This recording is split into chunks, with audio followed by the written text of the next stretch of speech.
I mean, our guys fought hard. We got up 13 on them. Give Arkansas a ton of credit for coming back down 13.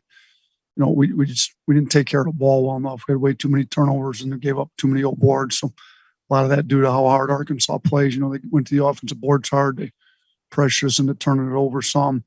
But our guys showed a lot of resolve. We got down after being up 13 and Noah scored 2 go-ahead buckets. Noah was huge for us late in the game. He didn't shoot the three particularly well tonight, but he did a great job finishing at the rim.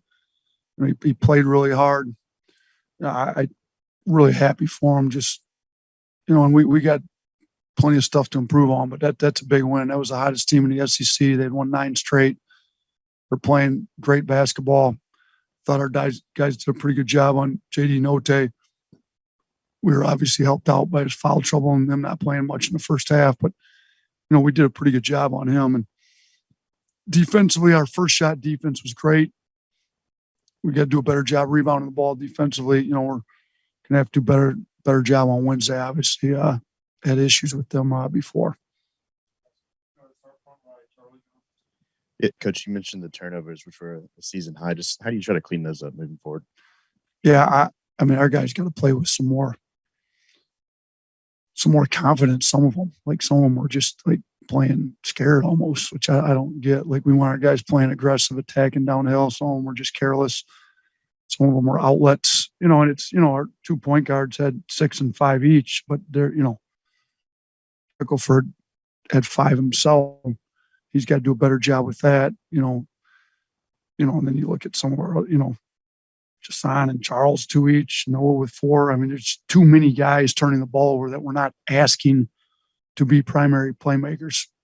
Like there's no reason for it. Now they took a lot of charges. They play hard. They got deflections, but this, if it had been 15, it'd been a whole different game. But 24 is way too many for high level skilled basketball players to have.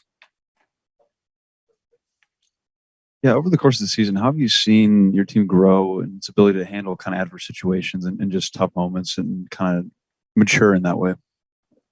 We needed to get some stops late. Thought we had a couple different lineups in there and got them. I think before some guys would have quit playing hard with the struggles they had offensively with missing shots and turning the ball over like we did. I thought, JD and JQ were both in there, different possessions late in the game to get stops, and they both struggled a little bit with the turnovers, and they kept playing hard. So I think we've seen some growth in that area where guys continue to play hard even if they're having a poor offensive game. Coach, I had a 2-part question. First, with Noah Gurley, his decisiveness was really, I thought, a big thing late. He both the 2 post moves he made, no hesitation. He scored the ball. And then 2, he didn't play as much tonight, but he played a lot against Ole Miss. Talk about Juson Holt's development a little bit. Yeah, I mean, Jason's been playing much harder in practice. I think his attitude's been really good. He's a shooter. He hasn't been able to, make a ton of shots, but he made the 1 big 3 today. We want him to shoot it when he's open. He had the turnover. I'd just rather have him shoot the ball. If he's open, he's a shooter, shoot the ball. But, he's made tough plays. He mixes it up on D, gets in and rebounds the ball.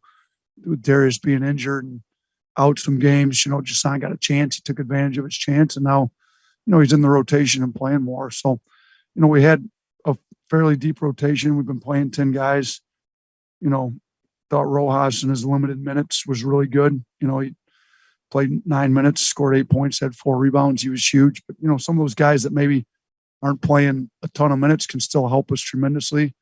Whether it's Juwan, Jason, Rojas, they just got to come in and play really hard in their minutes. Nate, getting back to Gurley there at the end with him down in the painted area, attacking Williams like he did, using his body to shoulder to get a little separation and finishing like he did. Is that something you might go to again in the future? Yeah, I mean, we like to go at it with some switches, not as much as we did last year. Last year we went at it with Herb all the time. Not as many teams have switched us with him, but he's just been in foul trouble so much of the year. It's hard to, and sometimes he goes to the back down and kid flops and it's a charge, and, he gets a little less aggressive. I thought he was great tonight. And we've always known he was good at it at Furman. He's been good at it in practice. He's been our one guy that we feel like we can do that with pretty consistently, and he's also a good passer out of it. So yeah, he went right at Williams, who's their starting center, and scored it right on him. So I definitely think it's something we got to look at more, especially when he's playing the 4 with Charles, and even with the 5. I mean, Williams is one of the better centers in this league. It's some more math for you. I think you guys started 6 for 11 3-point shooting, then missed maybe 17 of the next 18. Do you adjust?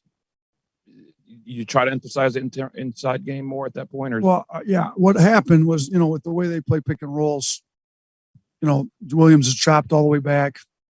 Our guards are coming off ball screens and just firing. We're getting a bunch of non-assisted field goal attempts. Well, our non-assisted field goal attempt percentage is usually pretty low unless they're drive-bys at the rim, like Quinterly getting to the rim or JD or Shaq. So we're taking way too many off the dribble unassisted threes based on their coverage, and we weren't making them. So we told our guys, like, let's get back to playing the way we play, despite what their coverage in the pick and roll is. We can still move the ball, get collapse the defense a little bit, get our 5-man screening off the ball a little bit more to get some guys open off the ball. Now, I thought we had some guys open off the ball, and we just missed some shots too. But yeah, we've got to be able to. What did you say? We were 1 for 6 to start, or what were we to start the game? 6 for 11. So then we were 1 for the next 18. Not very good. Back-to-back games with double-digit points for J.D. Davison. Just what is your assessment of his play tonight, and how important is CDL's success moving forward? I mean, it's huge. I mean, we need to, Quinterly's struggled at times this year. I think Quinterly's when he's on and he's mentally locked in and he's playing with confidence, he's maybe the best point guard in the country. But, sometimes he's not. Tonight was one of those nights. I thought maybe he got shook a little bit. He had a few too many turnovers. I didn't think he was aggressive enough. And JD, you can definitely play the two of them together because they can both make shots. But, JD was good. He, attacked downhill. Was aggressive. He's a bigger guard. Likes couldn't really handle his size. They took Likes off him, put Likes on Keon Ellis for some matchup stuff. So, the teams know he's bigger. He's a little more physical. He can come downhill. He's a little bit different. Maybe not as shifty as JQ, but he's a big, strong, physical guard. And he's been, he went 2 for 2 last game from 3. He's 1 of 3 tonight. So the last 3 games, he's 3 of 5. He's shooting the ball well enough where teams got to be honest with him. Talking a little trash on the field? Yeah, we get it. Trashing the state with litter? That's terrible. Keep it clean. Keep Alabama beautiful.